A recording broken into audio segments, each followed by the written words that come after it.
بسم اللہ الرحمن الرحیم۔ السلام علیکم۔ حضرت بلال رضی اللہ تعالیٰ عنہ جناب عمر رضی اللہ تعالیٰ عنہ سے ملنے آئے۔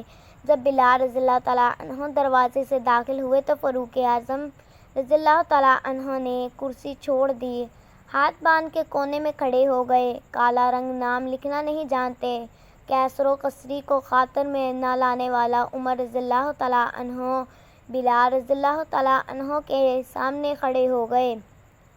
لوگ کہنے لگے، عمر کون آ رہا ہے جس کے لیے تیرا یہ استقبال ہے؟ حضرت بلال رضی اللہ تعالیٰ عنہ آئے، کہنے لگے، امیر المومنین کیا کر رہے ہو؟ عمر رضی اللہ تعالیٰ عنہ نے بازو پکڑا اور اپنی کرسی پر بٹھایا۔ حضرت بلال رضی اللہ تعالیٰ عنہ کہنے لگے، حضور میں غلام ہوں، مجھے تو طریقے بھی نہیں آتے ان کرسیوں پر بیٹھنے کے، میں غریب ماں کا بیٹا، غلام باپ کی اولاد ہوں۔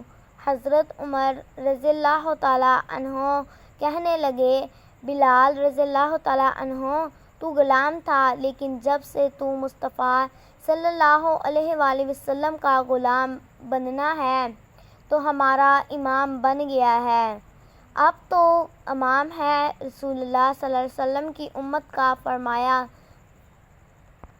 مجھے وہ دن یاد ہے جب مکہ فتح ہوا تھا، بت ٹوٹ گئے تھے، بڑے بڑے سردار تھے، اور میرے نبی صلی اللہ علیہ وآلہ وسلم نے فرمایا، بلال سے کہو کہ کعبہ کی چھت پر چڑھ کے اذان دے۔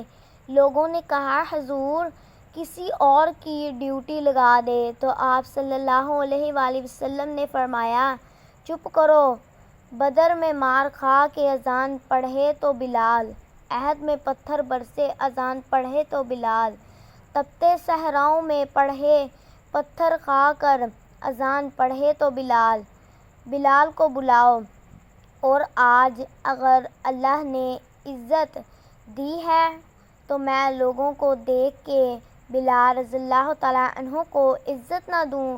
فرمایا، کوئی اوپر نہیں چڑھے گا۔ ابو بکر رضی اللہ تعالیٰ عنہ بھی نیچے، عمر رضی اللہ تعالیٰ عنہ بھی نیچے، عثمان و علی رضی اللہ تعالیٰ عنہ بھی نیچے، طلحہ اور زبیر رضی اللہ تعالیٰ عنہ بھی نیچے۔